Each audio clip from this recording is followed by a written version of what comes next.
The Philippines is being shaken by a one-man revolution.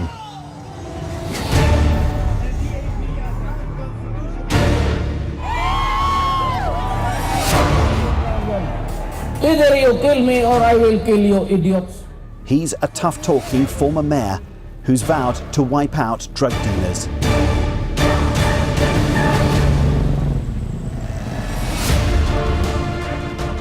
His war on drugs has unleashed assassins like Maria. When I got near this person who owed a lot to my boss, I went up close and then shot him. Every day the bodies of suspected dealers are discovered. More than 3,000 have been killed in 3 months.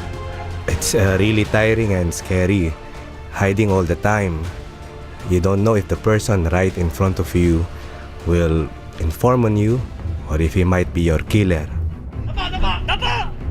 The police are raiding prisons and being forced to purge their own ranks. The war on drugs is really bloody and messy. And we all know that. This war is being fought in some of the poorest communities in the country.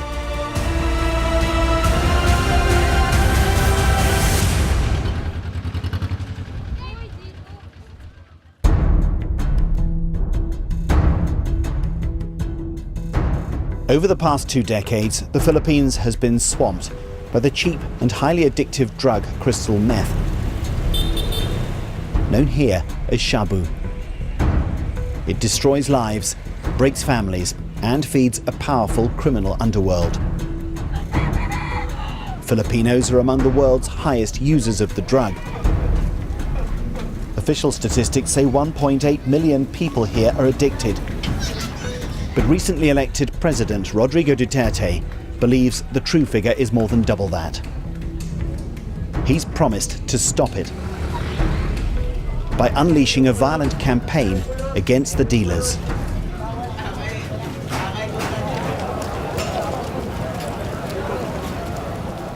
A late afternoon raid just outside Manila, part of President Duterte's anti-drug campaign. In a country that's awash with guns as well as narcotics, they've come well prepared. But what's striking is their target today. It's a prison.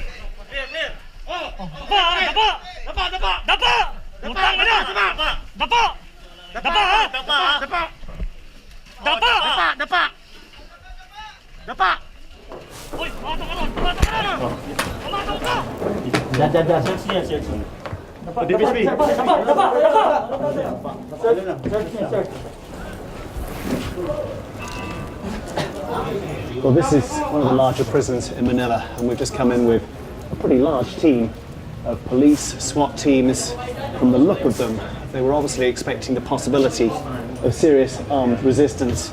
Actually, it's really more like a drug search in a standard prison. They've been getting out of the mattresses, checking people's where they keep their possessions. They've got one man under arrest here. But the fact is that the drug problem here is so serious, at least the government's view, that they're having to send in teams like this into a prison that's technically controlled by the authorities.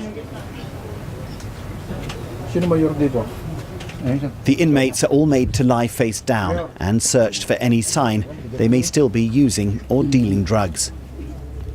The stench in these hot, overcrowded dormitories is overpowering. They think this man is an important dealer. But where's the other evidence they expected to find? Undercover officers have bought drugs here several times in recent weeks. But it seems this time the prisoners have been tipped off.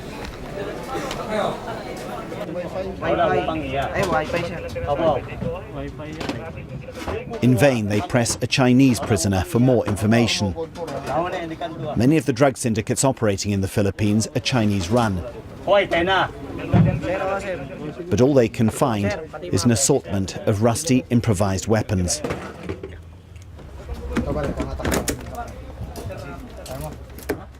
These police officers, more than 200 of them, have been brought here from the other side of Manila. The local forces couldn't be trusted. That's how deeply the narcotics business has infiltrated this country. Do you think the campaign that is going on now will succeed, that it will wipe out drugs? Again, that's the challenge, and we'll do our best to comply with the orders of the president to get rid of drugs in 3 to 6 months. You do have problems inside the police as well, don't you? There are some police officers involved in the trade. Yeah, there is. That's why it's part of the cleansing process, internal cleansing. And we don't care if they're policemen. We have to get them, put them in jail, and if they fight, we have to defend ourselves. So it doesn't matter if all policemen involved, we have to get them.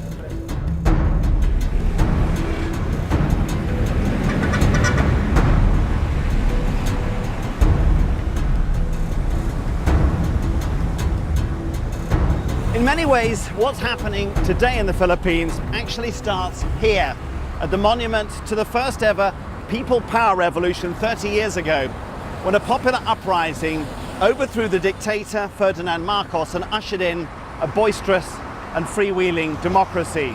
Filipinos have kept faith with that democracy, voting in huge numbers every 6 years for a new president.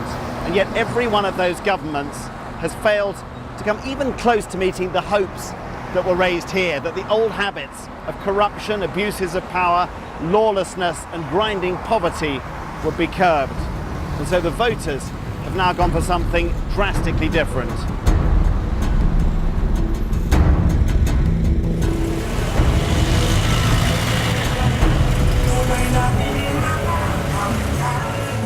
They elected outspoken Mayor Rodrigo Duterte by a landslide. He's presented himself as an anti-establishment figure who can fix problems. He cares little for the polite conventions of politics, giving unscripted speeches often laced with obscenities. And what he calls the pandemic of methamphetamine addiction is at the very top of his list of things to do. We see a lot of ranting about human rights in my campaign against drugs. Let me be frank with you this afternoon. The fight against drugs will continue and unrelenting. If the resistance is violent, thereby placing your life in jeopardy, shoot and shoot him dead. Can I be more clearer than that?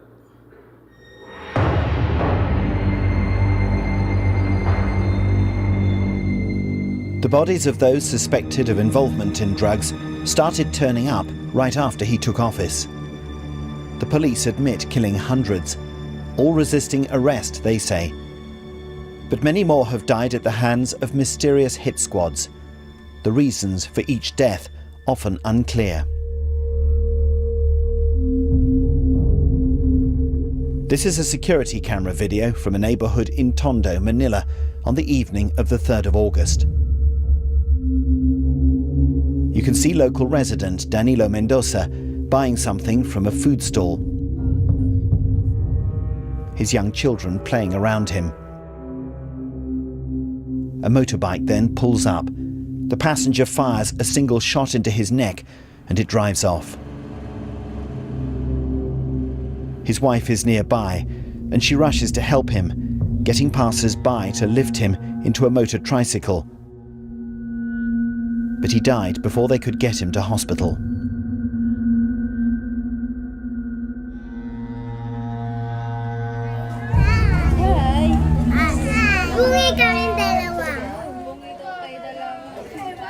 I went to talk to his wife, Christy, who runs her own small shop, and to his neighbours. Was he killed because of drugs? She told me he had been a user, but he'd stopped right after Duterte was elected. He was not a dealer, she said.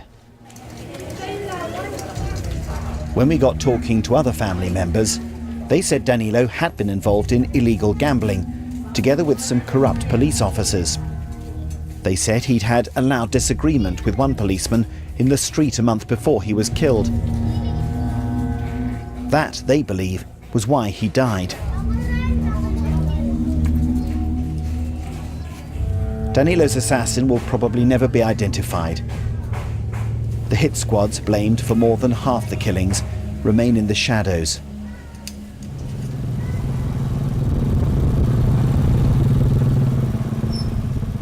But we did manage to meet one of them, a young mother we called Maria. For obvious reasons, her identity's been concealed.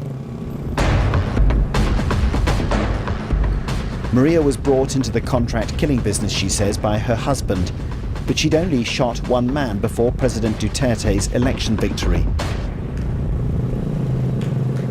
Since then, she's killed another 5.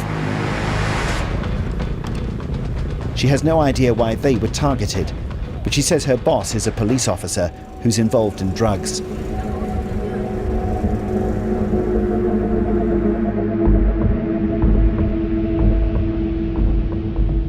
My husband was offered a job by a big-time policeman while he was in jail. He immediately said yes. A lot of people owe this man money. He's also a big-time drug dealer. One time, when they needed a woman for someone a man could not get close to, my husband tapped me for the job.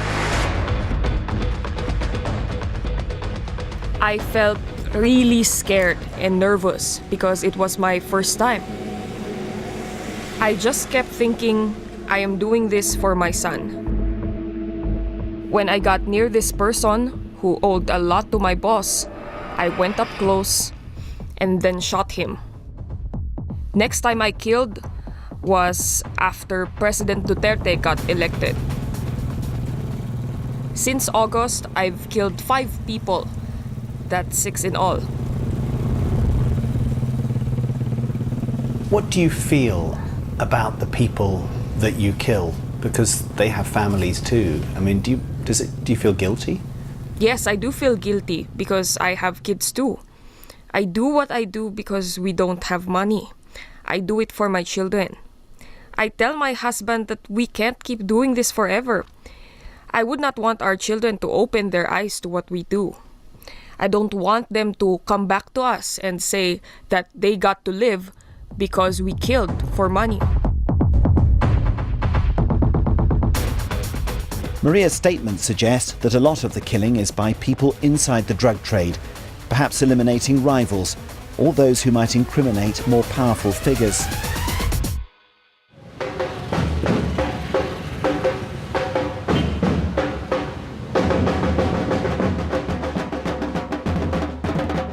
But the impact of the drug war is being felt largely in poor communities, like this one near central Manila.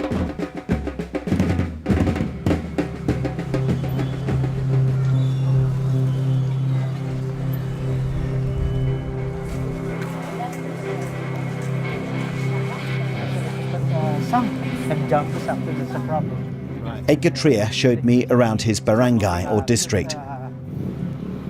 He's the barangay chairman, and it's his job to keep an eye out for trouble. This is the president of a senior citizen, actually. This is my president. Very nice to meet you. I'm Jonathan. Yeah. I'm Bibi Parede. Very nice to meet you, sir. Crime is a big concern here. And talking to the residents, it's clear that President Duterte's way of dealing with it is popular. They like the fact that he's humble and down to earth, they say.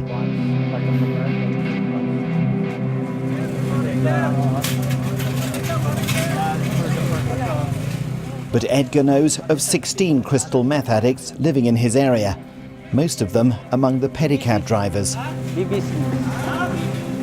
He's had the difficult job of getting them to register with the police just to keep them alive. They are afraid because of the drive of the president, that they are worried about their life, their families, their mothers, fathers. They are worried that once they caught, of course, they know what will happen. So They might be killed. yeah, that's it. So they are really afraid of this drive. That's a problem. Oh, di ba? A few of the former addicts have joined the local council as volunteers. Dalawa, sino pa? Tatlo? But there are no rehabilitation facilities here or anywhere else in Manila for them. Nor is there much sympathy from their neighbours, who applaud the president's tough stand.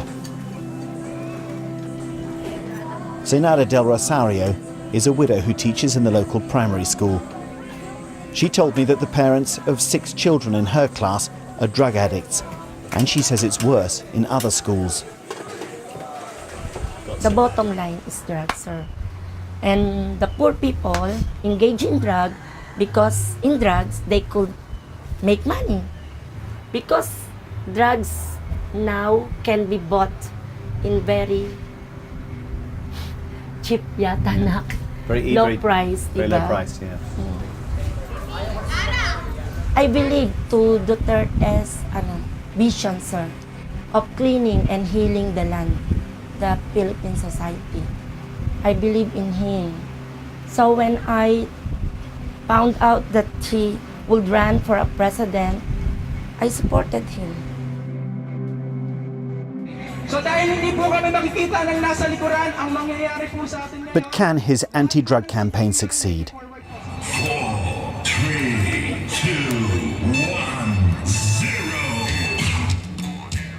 More than 700,000 addicts have already registered with the police. Here they're adding their names before joining a morning exercise routine in front of one of Manila's main churches. Trying to work the drug out of their system with some fast footwork. Led by Manila's finest. The police hope this will help to keep former addicts away from the drug.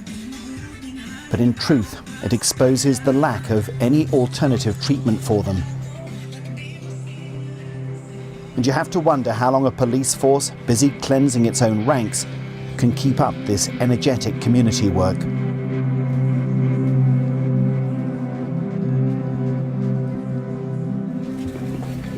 Excuse me, sir. The police are also expected to make house calls to check on registered addicts. This is Baseco, one of the roughest of Manila's neighbourhoods. And Police Major Joe Astucia is doing his rounds, checking whether one-time drug users are slipping back into their old habits. Boss, kumusta? This man is recognised as the husband of a known crystal meth user. You'd better stay off it, Major Astucia warns him. They've already nabbed one couple with a methamphetamine pipe. They're made to march, handcuffed with the police, on a walk of shame through the community. This man was an addict for a year. Now he must put up with having his home searched every week. But at least this way, he can be reasonably sure of staying alive. How do you know if they're clean or not, if they're still using or not? We hear some report. If we can hear some reports, and we will validate. You talk to the neighbours? Yes, like that we will validate.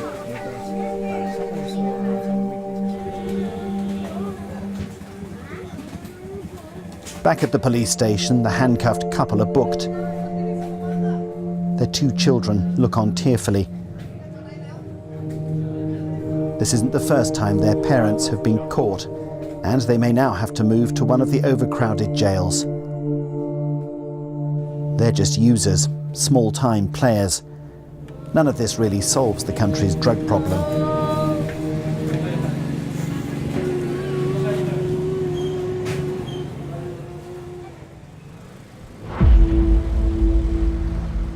Bigger dealers, like Roger, not his real name, have instead chosen to go into hiding.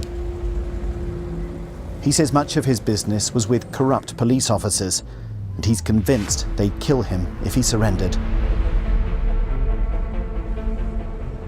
It's much better to run. My colleagues who surrendered are now dead. If I surrender, they kill me. So why should I surrender? Don't you ever feel guilty about the job you do? You're selling drugs, which are very destructive to people. This is methamphetamine, it's a very destructive drug. I do truly believe that I have committed sins big time. I have done many awful things. I've wronged a lot of people because more people have become addicted to drugs and because I am one of the people who sells them drugs.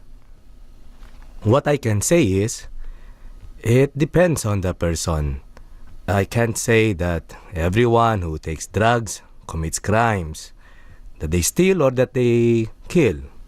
Me? I'm also an addict, but I don't kill. I'm addict, but I don't steal. Roger plans to stay hidden for a few months and then get back to business. He doesn't believe President Duterte can keep this campaign going for much longer.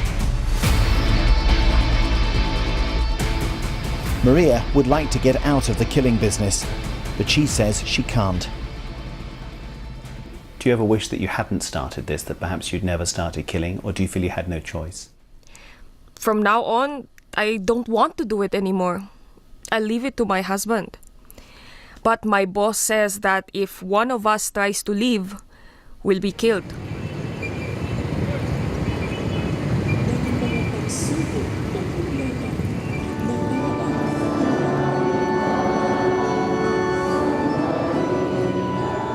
Millions of Filipinos, though, still hold faith in their new president. That unlike his predecessors, he can shake this country out of its bad habits. Many, like Zenada, believe the Philippines needs another strongman. But transforming this disorderly island nation of 100 million people may yet prove too much, even for a man who is as ruthless and determined as Rodrigo Duterte.